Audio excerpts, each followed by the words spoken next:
My daughter-in-law didn't show up at my son's funeral. Hours later, she posted a picture drinking in Cancun with the gardener. The caption said, "Enjoy life while you can." That's when I received a message from my son and froze. "Dad, come to my house now." Subscribe to the channel for more stories like this and comment the city you're watching from. I never thought I'd bury my son alone. Standing in that funeral home on a gray Tuesday morning, watching the handful of people who came to pay their respects to Richard, I kept glancing toward the entrance, waiting, hoping. Maybe traffic was bad. Maybe her flight was delayed. Maybe there was some reasonable explanation for why Olivia, my daughter-in-law of 8 years, wasn't here to mourn her husband. The funeral director approached me with that practiced sympathy they all master. "Mr. Morrison, should we wait a few more minutes?" I cleared my throat, trying to maintain whatever dignity I had left. "No, let's begin." 37 people came to say goodbye to my son. I counted them. 37 people who cared enough to take time from their Wednesday to honor Richard's memory. His wife wasn't one of them. I delivered the eulogy myself. What else could I do? I talked about Richard's childhood, his love for baseball, how he'd graduated summa cum laude from Northwestern, how proud I was when he started his own consulting firm. I didn't mention how he'd struggled with anxiety in recent years, or how distant he'd become from everyone, including me. I didn't mention how his marriage seemed to be falling apart, though I'd pretended not to notice. As people filed past the casket, offering their condolences, I heard the whispers. "Where's Olivia? Isn't that his wife? How awful for her to miss this." The sympathy in their voices made my chest tighten. If only they knew. After the service, I drove to the cemetery alone. The hearse followed behind me, carrying my son's body. I should have been focusing on Richard, on saying goodbye, on grieving properly. Instead, my mind kept circling back to one question. Where the hell was she? Back at home that evening, I sat in my kitchen staring at my phone. I'd called Olivia 6 times. Each call went straight to voicemail. I'd sent text messages, no response. Richard's death had been sudden. A heart attack at 34, they said, stress-related. I'd called Olivia immediately after the hospital pronounced him dead, and she'd seemed appropriately shocked, appropriately devastated. She'd cried on the phone, asked about arrangements, promised to fly back from her sister's house in Phoenix, where she'd been visiting. That was 4 days ago. I opened my laptop and did something I'd never done before. I checked social media. Richard had always been private about his personal life, and I'd never been one for Facebook or Instagram. But grief makes you do strange things. I found Olivia's Instagram account easily enough. Her profile picture was still her and Richard from their anniversary dinner last year, both smiling, his arm around her shoulders. She looked radiant in that photo. Blonde hair perfectly styled, green eyes bright with happiness, or what I thought was happiness. I scrolled down through her recent posts, my heart pounding for reasons I couldn't yet name. Photos from Phoenix, dinners with her sister, shopping trips, all posted after Richard's death, all showing a woman who looked anything but grief-stricken. Then I found it. Posted 3 hours ago while I was delivering my son's eulogy was a photo that made my blood turn to ice. Olivia, in a bright red bikini, cocktail in hand, standing on a beach with crystal blue water behind her. She was laughing, her head thrown back, completely carefree. Next to her stood a man I recognized, Miguel, the gardener who'd been working on their landscaping for months. His arm was around her waist, and they were both grinning at the camera. The location tag read, Cancun, Mexico. The caption made my hands shake. Life's too short not to live it. Cheers to new beginnings. I stared at that photo for 20 minutes, reading and rereading those words. While I stood over my son's grave, throwing dirt on his coffin, his wife was toasting new beginnings in Mexico with another man. The comments were even worse. Friends congratulating her on the trip, asking if she was finally happy, telling her she deserved this. One comment from her sister made my stomach turn. So glad you're done with all that drama. Miguel is perfect for you. Done with all that drama. My son's death was drama to be done with. I closed the laptop and walked to the liquor cabinet, something I rarely did. I poured 3 fingers of whiskey and sat back down, trying to process what I'd seen. 8 years of marriage, 8 years of family dinners, holidays, birthdays. I'd watched Olivia become part of our family, had grown to care for her like a daughter. I'd even defended her to Richard when their fights got bad, telling him that marriage required patience and understanding. What a fool I'd been. My phone buzzed, a text message from an unknown number, but somehow I knew exactly who it was before I even looked. "Dad, come to my house now. We need to talk. Don't tell anyone. Richard." I dropped the phone. It clattered on the kitchen floor, the screen cracking, but I barely noticed. My hands were shaking so violently I could barely pick it up again. I read the message 3 times, then 4, then 5. It had to be some kind of mistake. A cruel joke, someone who'd gotten hold of Richard's phone. But the number was different, and who would do something so sick? I grabbed my car keys with trembling fingers. I had to see for myself. I had to know what kind of nightmare I'd stumbled into, because one thing was certain. I'd just buried my son this morning, and dead men don't send text messages. I drove to Richard's house in a daze, my mind refusing to accept what seemed impossible. The familiar tree-lined street looked the same as always, but everything felt different now. Wrong somehow. I'd been here just 2 days ago, helping Olivia pack some of Richard's things before her supposed trip to Phoenix. She'd been crying then, or at least I thought she had been. Richard's house sat dark against the October sky. A single light glowed from the kitchen window in the back. My hand shook as I used my spare key to open the front door. "Richard?" My voice cracked as I called out. Silence answered me. I walked through the living room, past the couch where I'd comforted Olivia 4 days ago when the hospital called, past the family photos on the mantel, Richard's college graduation, their wedding day, Christmas mornings. Everything looked exactly the same, yet nothing made sense anymore. The kitchen light drew me forward. As I rounded the corner, I froze. My son sat at his own kitchen table, very much alive, a cup of coffee growing cold in front of him. He looked up when I entered, his face pale and drawn, dark circles under his eyes that I'd never noticed before. He'd lost weight, a lot of weight. His clothes hung loose on his frame. "Dad." His voice was barely above a whisper. "I'm sorry." I couldn't move, couldn't speak. My brain struggled to process what my eyes were seeing. This was my son, alive and breathing, sitting in his kitchen 3 hours after I'd watched his coffin lowered into the ground. "You're supposed to be dead." The words came out strangled, barely human. Richard's face crumpled.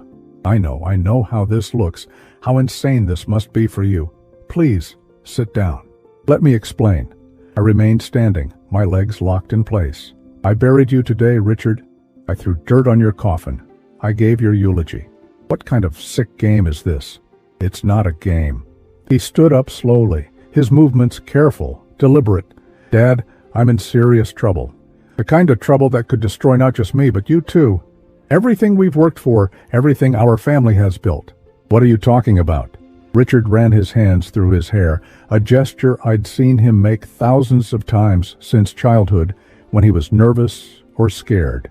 6 months ago, I made a mistake at work, a huge mistake. I was handling the Meridian Industries account. You remember? The pharmaceutical company? They were our biggest client, worth $2.5 million annually. I nodded numbly. He'd talked about that account constantly, how it was going to set his firm up for years. I discovered they were falsifying their clinical trial data, hiding serious side effects from a new arthritis medication. People were getting sick, Dad, really sick. Some were dying. His voice broke. I should have reported it immediately. But Meridian's CEO, James Crawford, he offered me $500,000 to keep quiet. "Just look the other way," he said. "Let the FDA approval process continue." My stomach dropped. "Please tell me you didn't take it." Richard's silence was answer enough. "Jesus, Richard, what were you thinking?" I was thinking about Olivia's spending, about the mortgage on this house, about the debt we'd racked up trying to keep up appearances. She wanted the renovations, the new car, the vacation to Europe. $500,000 would have solved everything. He looked up at me, tears in his eyes. But I couldn't do it, Dad. I couldn't let people die for money. So what happened? I went to the FBI, turned over all the evidence, became a whistleblower. Crawford was arrested last month, and the medication was pulled from the market. But before they got him, he made sure I'd pay for betraying him.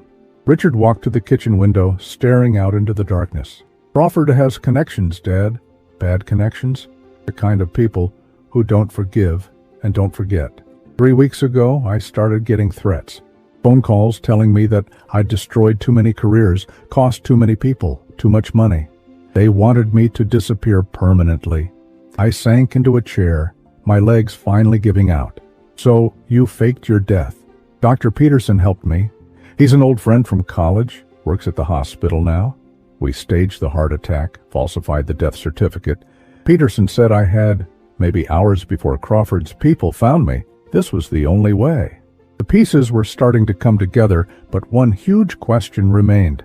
What about Olivia? She was devastated when I called her. She cried on the phone. Richard's expression hardened.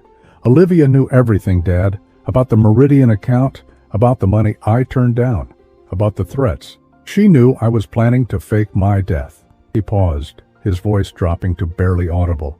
She was supposed to play the grieving widow for 6 months, then quietly move away and meet me in Canada. We'd start over together.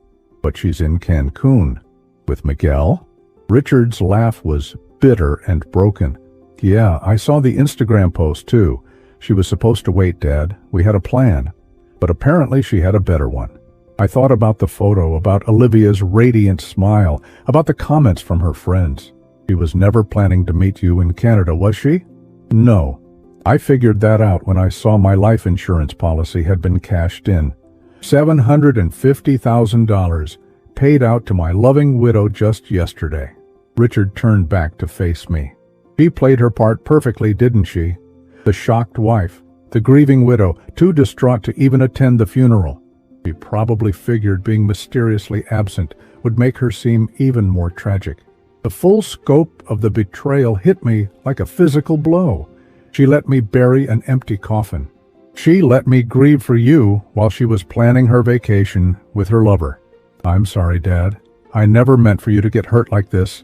I thought if I could just disappear, start over somewhere else, maybe everyone would be safer.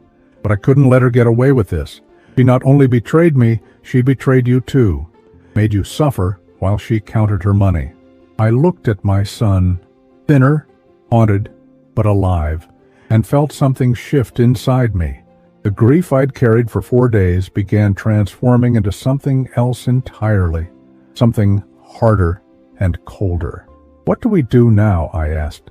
Richard met my eyes, and for the first time since I'd walked into his kitchen, I saw a spark of the determination that had made him successful in business. Now we make sure she doesn't get to enjoy that money, and we make sure she pays for what she put you through. How? A slow smile spread across Richard's face, and I realized my son had inherited more of my calculating nature than I'd ever known. Well, Dad, legally speaking, I'm still dead. Which means Olivia is about to discover that being married to a dead man has some very serious complications. Richard moved to the kitchen counter and pulled out a laptop I'd never seen before. His movements were careful, methodical, like a man who'd been planning something for a long time. There's more you need to know, Dad. Things I discovered after I was supposed to be dead. He opened the laptop and turned the screen toward me. Olivia wasn't just planning to abandon me in Canada. She was planning to destroy me long before that. The screen showed email exchanges, bank records, text message screenshots. My eyes struggled to focus on the details, but Richard walked me through each piece of evidence with the precision of the business consultant he'd trained to be. 3 months ago, I started noticing money missing from our joint accounts. Small amounts at first, $200 here, $300 there. When I confronted Olivia about it, she said she was buying surprise gifts for our anniversary. He clicked to another screen. She was buying gifts, all right. Just not for me. Photos of expensive jewelry, designer handbags, and luxury hotel receipts filled the screen, all purchased during times when Olivia claimed to be visiting her sister in Phoenix or shopping with friends in Chicago. Miguel wasn't just our gardener, Dad. They'd been having an affair for 8 months. These hotel receipts show they were meeting twice a week, sometimes 3 times. Always on my credit card, my hands clenched into fists. She was spending your money to cheat on you. It gets worse. Richard's voice was steady, but I could see the pain behind his eyes. When the FBI investigation started, and I told Olivia I might have to enter witness protection, she didn't just agree to come with me, she encouraged it. Said it would be an adventure, a chance to start fresh. But look at this. He opened a new folder filled with more screenshots, text messages between Olivia and someone named Marcus Financial Services. He was already talking to a private investigator, Dad. Not to help protect me from Crawford's people, but to gather evidence that I was mentally unstable. Look at these messages. I leaned closer to read. The messages were cold, calculating. Olivia describing Richard's anxiety, his drinking, his erratic behavior since becoming a whistleblower. She was building a case that he was having a mental breakdown, that he might hurt himself or others. She was going to have me committed? Worse than that? She was setting up a scenario where my death would look like suicide. A mentally disturbed whistleblower who couldn't handle the pressure and took his own life. She even researched how to make it look like I'd been planning it for months. Richard clicked to another file. Financial documents showing Olivia had taken out additional life insurance policies on him without his knowledge. Policies worth over $1 million total, all with suicide clauses that would still pay out if he waited 2 years after the policy date. She's been planning this for 2 years, Dad. Long before the Meridian situation, she married me, convinced me to take out massive life insurance, and then waited for the perfect opportunity to cash in. The room seemed to spin around me. This wasn't just betrayal or even greed. This was something much more sinister. She was planning to murder you, or drive me to suicide, which would be cleaner legally. The private investigator was documenting everything to support her story. Stressed businessman, money problems, legal troubles, history of depression. It would have been an open and shut case. I stood up abruptly, pacing to the window. Outside, the neighborhood looked peaceful, normal. Inside this kitchen, I was learning that my daughter-in-law was essentially a predator who'd spent years planning to kill my son for money. But then you faked your death first. Dr. Peterson's plan gave me an unexpected advantage. Olivia thought she'd won. She got her insurance money without having to commit actual murder. She could play the tragic widow, collect her payoff, and start her new life with Miguel without any blood on her hands. Richard pulled up another screen showing bank activity. She wasted no time. Insurance money deposited on Monday, $50,000 transferred to Miguel's account on Tuesday. Plane tickets to Cancun purchased Wednesday morning. She was out of the country before my body was even cold. Except your body was never cold because you were never dead. Exactly. And here's where it gets interesting. Richard's expression shifted, becoming more calculating. Olivia doesn't know that I'm alive, but she also doesn't know that I found all this evidence before I died. He thinks she covered her tracks perfectly. He opened a new folder labeled Insurance Fraud Evidence. The contents made my breath catch. Richard had documented everything. The forged applications, the unauthorized policies, the payments to the private investigator, the affair with Miguel, even communications showing Olivia had researched methods of murder that would look like accidents. She committed multiple felonies, Dad. Insurance fraud, conspiracy to commit murder, theft, adultery with financial implications for the divorce proceedings she was planning to avoid by becoming a widow. Richard closed the laptop. The question is, what do we do with all this information? I sat back down, my mind racing. We could go to the police, have her arrested for fraud. We could, but there's a problem with that approach. Richard leaned against the counter. If I reveal that I'm alive, I have to explain why I faked my death. Dr. Peterson could lose his license, maybe go to prison for falsifying records. The FBI witness protection people will be furious that I went off script, and Crawford's people will know exactly where to find me. So we're stuck. Not stuck. We just need to be smarter about this. Richard sat back down across from me. Olivia thinks she's won. She's got her money, her lover, and her freedom.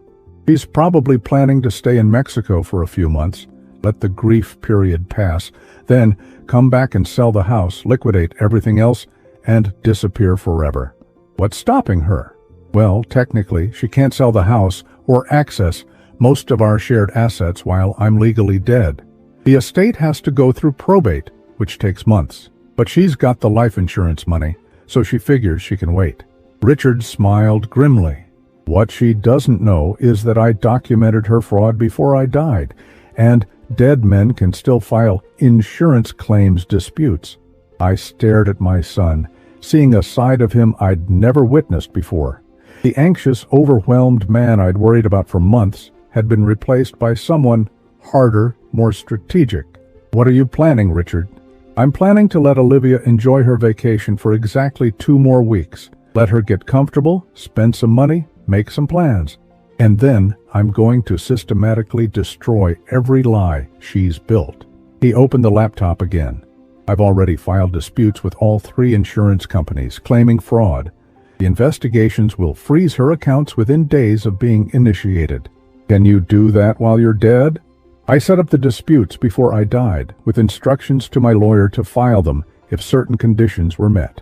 As far as the insurance companies know, Richard Morrison suspected his wife was planning to kill him and took precautions. He pulled up legal documents.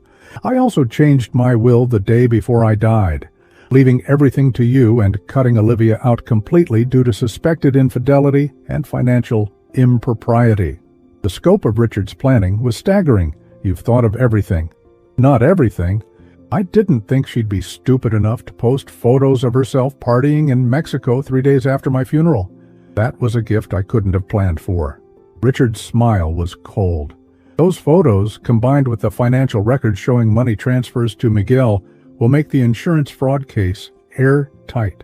What about Miguel? He's complicit in this. Miguel's the least of our problems.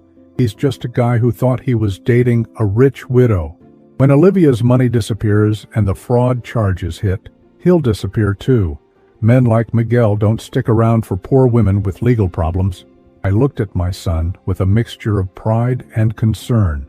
This is a dangerous game, Richard. What if Olivia figures out you're alive? Then we accelerate the timeline. But I don't think she will. She's too busy celebrating her victory to question it. He closed the laptop again. Besides, Dad, she's already made her biggest mistake. Which is? She underestimated both of us. She thought you were just a sad old man who'd grieve quietly and never ask questions. She thought I was too weak and anxious to ever fight back. Richard's eyes hardened. She was wrong on both counts. I felt something settle in my chest. A calm determination I hadn't experienced in years. What do you need me to do? For now, just keep being the grieving father. Don't change anything about your routine. But in 2 weeks, when the insurance companies freeze her accounts and she comes running back, demanding answers, I need you to be ready. Richard met my eyes. Because that's when we spring the trap. And that's when Olivia learns that some games have consequences she never saw coming. The 2 weeks that followed were the longest of my life. I had to continue playing the role of the grieving father while knowing my son was alive and hiding just 20 minutes away in a small apartment he'd rented under a false name. Every day felt like walking on a tightrope, maintaining the facade while helping Richard orchestrate what he called Olivia's reckoning. I visited Richard's grave twice a week, just as a bereaved father would. I brought flowers, stood there for appropriate amounts of time, and even talked to the headstone when other visitors were nearby. It felt obscene, performing grief over an empty coffin, but it was necessary. Several neighbors and family friends approached me during these visits, offering condolences and asking about Olivia's well-being. Such a tragedy, Mrs. Henderson from down the street said during one visit. Poor Olivia, losing Richard so young. Is she holding up all right? I haven't seen her around. She's taking some time away, I replied, the lie sliding out easier than I expected. Staying with family. The grief has been overwhelming for her. What I didn't tell Mrs. Henderson was that I've been monitoring Olivia's social media obsessively. The Cancun photos continued: beachside dinners, sunset cocktails, spa treatments, shopping sprees. Miguel featured in most of them, sometimes with his arm around her, sometimes kissing her cheek. The comments from her friends had evolved from sympathy for her loss to celebration of her healing journey. Her sister posted, "So proud of you for choosing happiness. Richard would want you to live your best life." That comment made me want to throw my phone across the room. Richard had been busy during those 2 weeks. From his temporary apartment, he'd been feeding information to insurance investigators, providing them with time-stamped evidence of Olivia's affair, her suspicious financial activities, and most damning, her social media posts showing her celebrating in Mexico days after her husband's funeral. The investigators are calling it one of the most clear-cut cases of insurance fraud they've ever seen, Richard told me during one of our secret meetings at a diner outside town. He looked healthier now, having gained back some weight and lost the haunted expression he'd worn that first night. 3 insurance companies, $1.7 million in fraudulent claims, and she's literally posting evidence of her crimes online. When do they act? Today, actually. The accounts should be frozen by this afternoon. Olivia's going to wake up tomorrow morning unable to access any of her money. Richard stirred his coffee slowly. I estimate she's already spent close to $80,000 in Cancun. When she can't pay for her hotel room, reality is going to hit pretty hard. What if she just stays in Mexico, disappears? She can't. Miguel doesn't have that kind of money, and without access to the insurance funds, she's essentially broke. Her credit cards are tied to accounts that are about to be frozen. She'll have to come back and face the consequences. Richard was right. On Thursday afternoon, my phone started buzzing with calls from a number I recognized, Olivia's cell phone.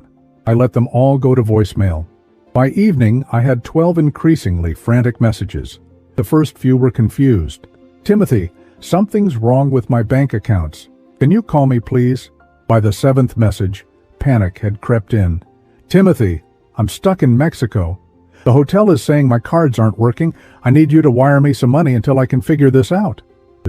The final messages were desperate. "Please, Timothy, I know you're getting these. I'm scared. Something's happening and I don't understand. They're saying I can't leave the country until I settle my bills. Please help me." I played each message for Richard the next morning. He listened with an expression I couldn't quite read. Not satisfaction exactly, but a grim sense of justice being served. "She's really panicking," I observed. "Good, she should be." Richard closed his laptop where he'd been monitoring news feeds about insurance fraud investigations. "The FBI contacted me yesterday, contacted my lawyer claiming to represent my estate. They want to interview the surviving family members about possible financial irregularities involving the deceased's wife. They want to interview me and Olivia once she's back in the country, which, according to the Mexican authorities, should be very soon.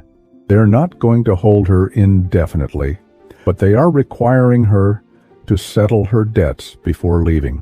How is she going to do that without access to her accounts?" Richard's smile was cold. "That's where Miguel comes in.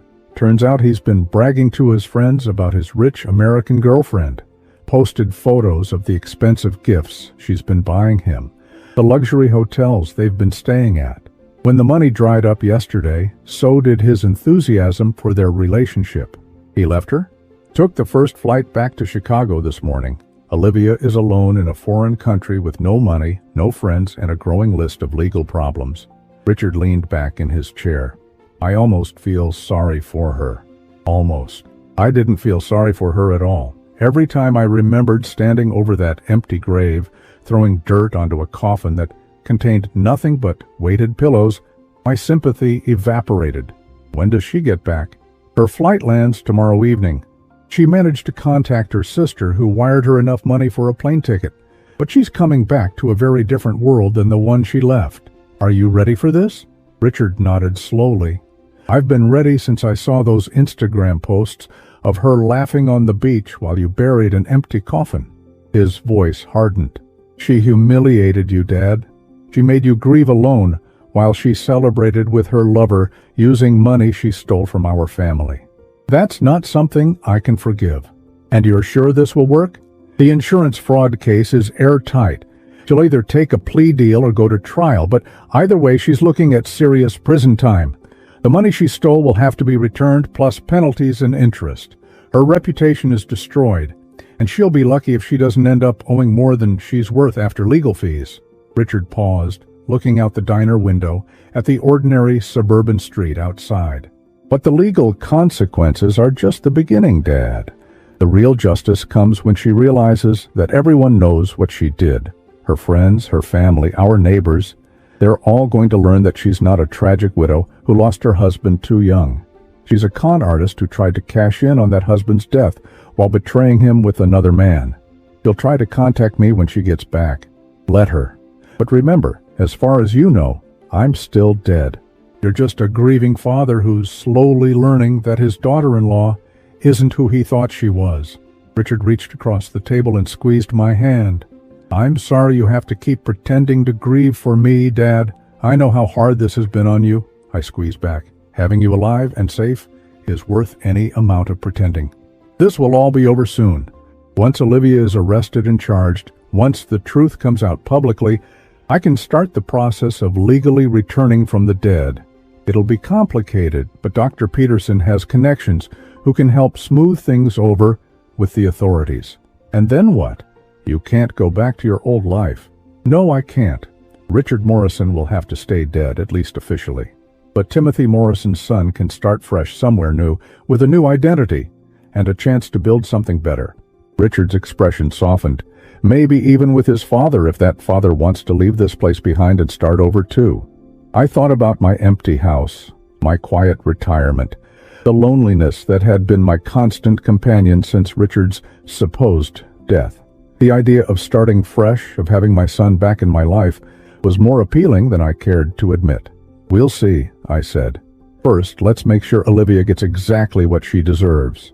Richard smiled, and for the first time in weeks, it was a real smile, not the calculating expression he'd worn while planning his revenge.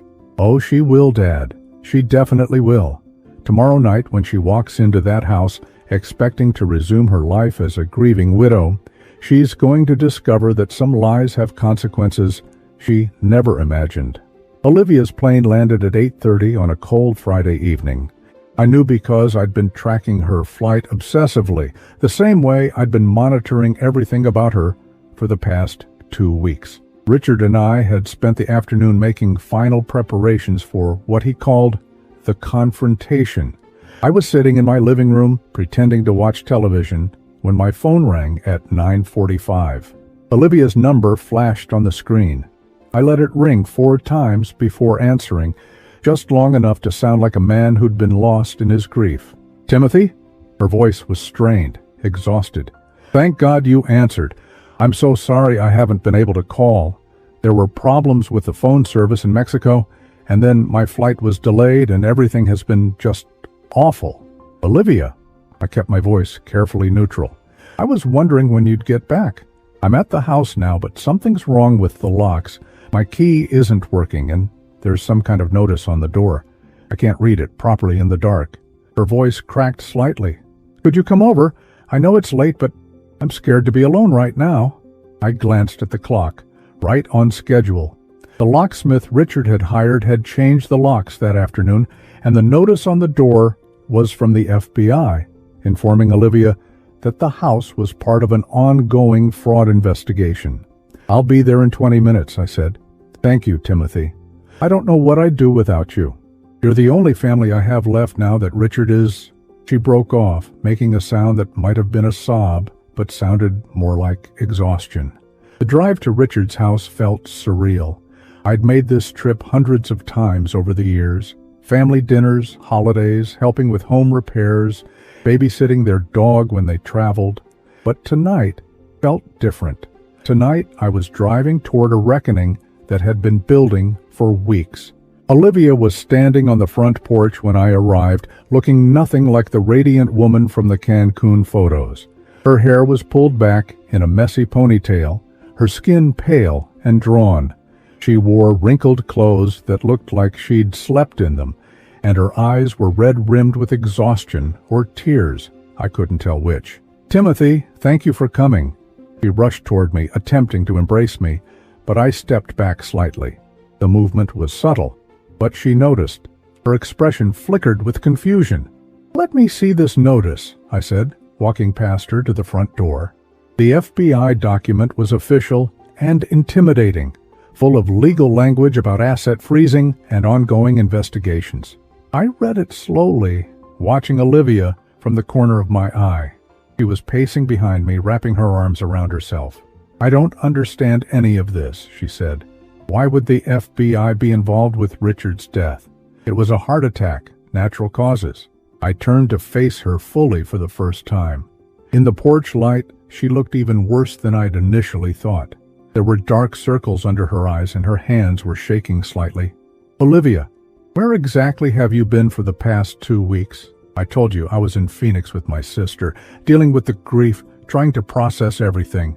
The lie came out smoothly, practiced, and then I took a few days in Mexico. The doctor said travel might help with the depression. "Mexico," I repeated the word flatly. "Just for a few days. Sarah thought a change of scenery might help me cope with losing Richard." Her voice grew stronger, more confident, as she settled into her story. "I know it might seem insensitive, but I was falling apart, Timothy. I needed to get away from all the memories here." I nodded slowly, as if accepting her explanation. "I can understand that. Grief affects people differently." Relief washed over her face. "Exactly. Thank you for understanding. I knew you would." She gestured toward the house. "But I still don't understand why the FBI would be involved, or why my locks don't work. Maybe we should call someone, get some answers." I pulled out my phone. "I have the number for Richard's lawyer. He might know what's going on." "Yes, please call him. This has to be some kind of mistake." I dialed the number Richard had given me. His lawyer, David Chen, had been briefed on our plan and was expecting the call. He answered on the second ring. "David, this is Timothy Morrison. I'm here at Richard's house with Olivia, and there's an FBI notice on the door about some kind of investigation." I paused, letting him speak. I see. When did this happen?" Olivia moved closer, trying to hear the other side of the conversation. I turned slightly away from her. "Insurance fraud?" I said, loud enough for her to hear clearly. "What do you mean, insurance fraud?" The color drained from Olivia's face. She grabbed my arm. "What's he saying?" I held up a finger, continuing to listen to David's explanation. "Multiple policies, unauthorized applications." I looked directly at Olivia.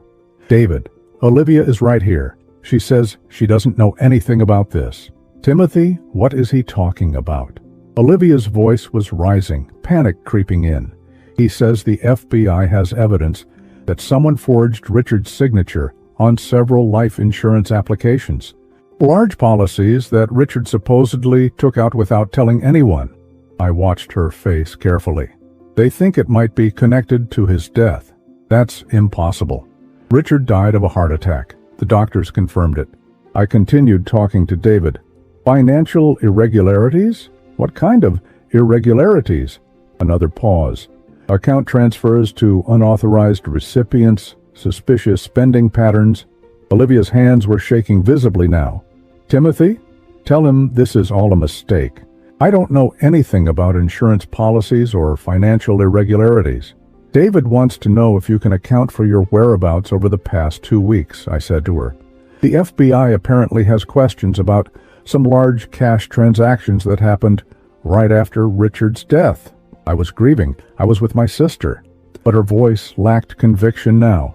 "He says they also have questions about social media posts, photos posted from, where did he say, Cancun?" I let the word hang in the air between us. Olivia's face went completely white. She took a step backward. "How do they know about Cancun?" The admission slipped out before she could stop it. I ended the fake call with David and put my phone away. "So you were in Cancun, not Phoenix, with your sister."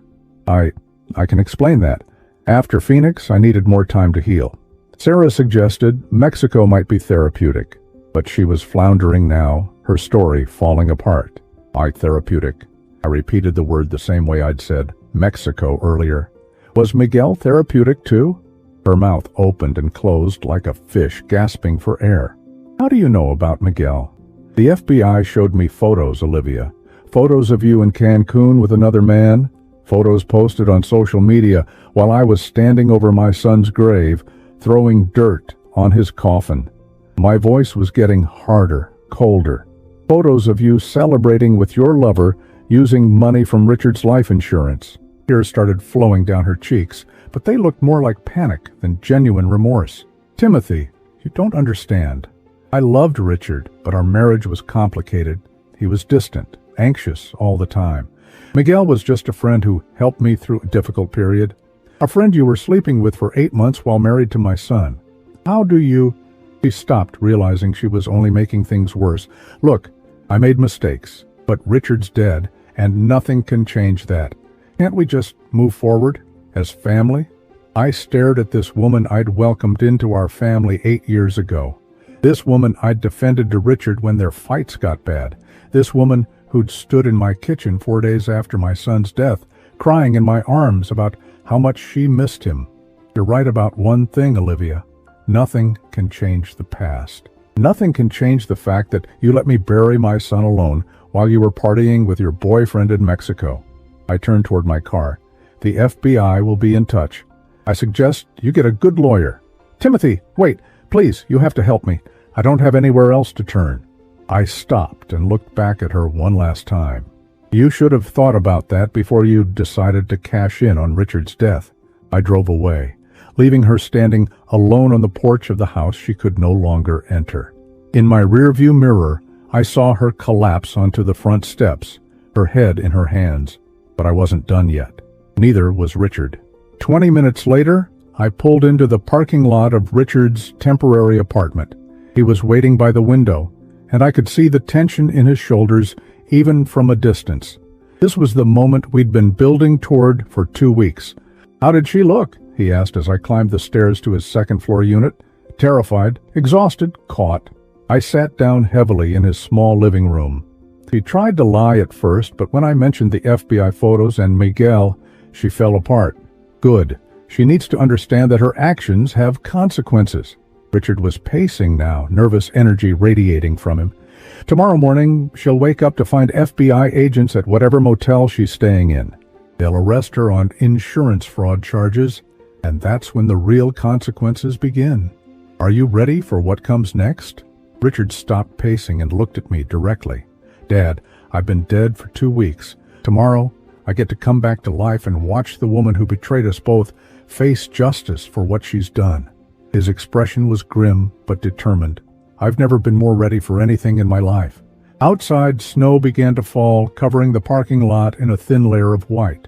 Tomorrow would bring the final act of our carefully orchestrated plan, and Olivia would learn that some betrayals carry a price she never imagined she'd have to pay. The FBI arrested Olivia at 6:30 on Saturday morning at the Budget Inn, where she'd spent the night.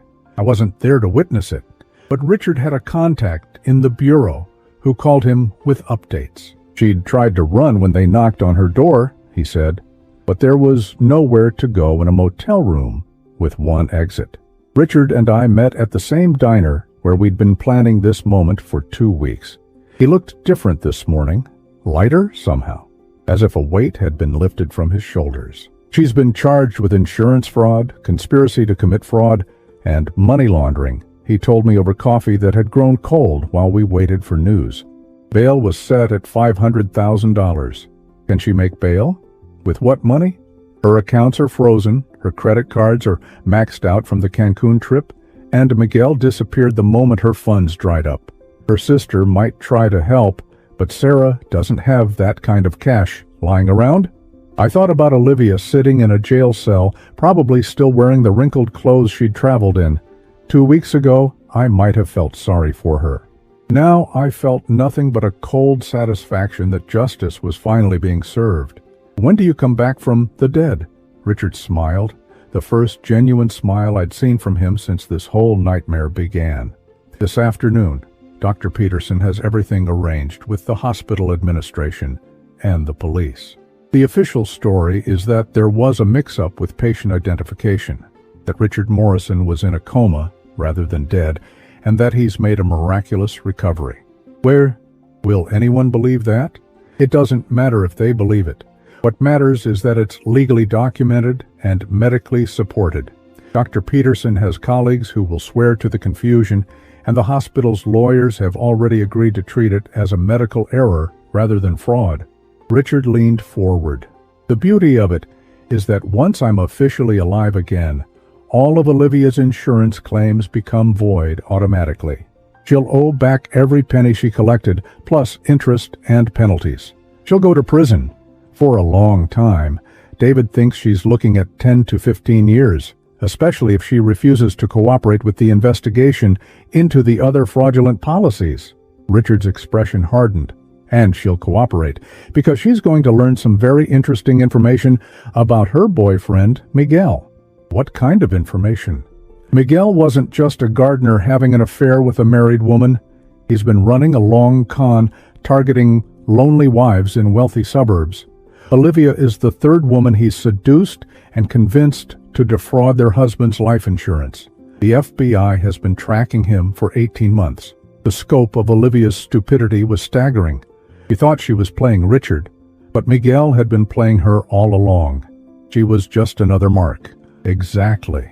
Miguel probably encouraged her to take out those extra insurance policies, helped her research ways to make Richard's death look natural, maybe even suggested the mental instability angle. Richard shook his head. She thought she was the predator, but she was just prey for a bigger predator. Where is Miguel now? Mexico probably, or maybe Costa Rica, somewhere without an extradition treaty. But the FBI will catch up to him eventually. Richard looked out the diner window at the gray October morning. The important thing is that Olivia is going to realize she threw away 8 years of marriage, destroyed her life, and went to prison, all for a man who never cared about her at all. At 2 o'clock that afternoon, I drove to the hospital to witness my son's resurrection. Dr. Peterson met me in the lobby, looking nervous but determined. He was risking his career to help Richard, but he'd explained that he couldn't stand by and watch a good man be destroyed by a predatory wife. "Are you ready for this, Timothy?" he asked as we walked toward the elevator. "I've been ready for weeks." Richard's hospital room was on the 4th floor, the same floor where he'd supposedly died 2 weeks earlier. When I walked in, he was sitting up in bed dressed in a hospital gown, looking appropriately weak and confused for someone who'd just emerged from a coma. "Dad?" His voice was hoarse, uncertain. "What happened?" I remember chest pains and then nothing. The performance was flawless. Even knowing it was an act, I felt a surge of relief at hearing my son's voice again. "You've been in a coma, son. We thought we'd lost you." Dr. Peterson entered with a clipboard and a concerned expression. "Mr. Morrison, I need to explain what happened. There was a significant medical error involving patient identification. Your son was never actually deceased. He was in a catatonic state that mimicked death, but our monitoring equipment malfunctioned, and several staff members made critical errors in diagnosis. But we had a funeral," I said, playing my part. "I know, and I cannot apologize enough for the trauma this has caused your family. The hospital will cover all costs associated with the error, and we're conducting a full investigation into how this happened." Richard squeezed my hand weakly. "Dad, I'm so sorry. I can't imagine what you've been through. What matters is that you're alive." I looked at Dr. Peterson. "When can he go home?" "A few more days of observation, just to make sure there are no lingering effects from the coma." Dr. Peterson made notes on his clipboard. "I'll also need to contact your son's wife. She should know about his recovery immediately." "About that," I said carefully. "Olivia was arrested this morning, insurance fraud." Richard's eyes widened in genuine surprise, or a perfect imitation of it. "Arrested? What are you talking about?" "While you were in your coma, she filed multiple life insurance claims. Apparently, she'd taken out several policies without your knowledge and was trying to collect on them." I watched Richard's face carefully. "The FBI says she was working with someone else, a man named Miguel." "Miguel? Our gardener?" Richard's confusion looked absolutely authentic. "Dad, I don't understand any of this." Dr. Peterson cleared his throat. "Perhaps we should let Mr. Morrison rest. This is obviously a lot to process after a traumatic medical event. No, I need to understand what's happening. Richard tried to sit up straighter. Olivia tried to collect life insurance money while I was in a coma? She thought you were dead, son. We all did, because of the hospital's error. But apparently, she'd been planning this for a long time. I pulled out my phone and showed him screenshots of Olivia's social media posts from Cancun. While I was planning your funeral, she was in Mexico with Miguel, celebrating what she thought was her newfound freedom. Richard stared at the photos, his face cycling through shock, hurt, and anger. She was cheating on me for 8 months, according to the FBI, and she was trying to steal money by pretending I was dead. She wasn't pretending, Richard. As far as she knew, you really were dead. She just didn't seem very broken up about it. I put the phone away. The FBI has evidence that she was planning this long before your medical emergency. She may have even been hoping something would happen to you. Richard leaned back against his pillows, looking devastated. 8 years of marriage, Dad. 8 years, and she was planning to cash in on my death. I'm sorry, son. I know this isn't what you want to hear while you're recovering. No, I need to know the truth. Richard's voice grew stronger, more resolved. What happens to her now? Prison, most likely. The fraud charges alone could get her 10 years, and if they prove she was conspiring with Miguel to target other men, it could be much longer. Dr. Peterson checked his watch. I should let you both have some privacy. Mr. Morrison, I'll be back to check on you this evening. After the doctor left, Richard and I sat in comfortable silence for several minutes. The performance was over, at least for now. My son was officially alive again, and Olivia was facing the consequences of her betrayal. How do you feel? I asked. Free, he said simply. For the first time in months, maybe years, I feel completely free. He looked out the hospital window at the city beyond. I know I can't go back to my old life exactly as it was. Too many people know about the medical error, and there will always be questions, but I can start over. What about the Meridian situation? Crawford's people? Crawford died in prison last week, heart attack, and his organization fell apart once the FBI arrested the key players. I should be safe now, especially with a new identity and a fresh start. New identity? Richard smiled. Well, I can't very well go back to being the Richard Morrison who supposedly died and then came back to life. But Timothy Morrison's son Robert could start a new consulting business in a different state, maybe somewhere warmer than Chicago. The idea appealed to me more than I wanted to admit. Robert Morrison. I like the sound of that. What about you, Dad? Are you ready for a new chapter too? I thought about my empty house, my quiet retirement, the loneliness that had been my constant companion. Then I thought about the past 2 weeks, working alongside my son to bring justice to someone who'd wronged our family. It had given me a sense of purpose I hadn't felt in years. Robert Morrison is going to need a business partner, I said. Someone with experience and wisdom to help guide a new consulting firm. Richard's smile was radiant. I was hoping you'd say that. 3 months later, Robert Morrison Consulting opened its doors in Charlotte, North Carolina. The business cards listed Robert Morrison as CEO and Timothy Morrison as senior partner. We specialized in helping companies navigate ethical challenges and fraud prevention, expertise we'd gained through hard experience. Olivia was sentenced to 12 years in federal prison after pleading guilty to insurance fraud, conspiracy, and money laundering.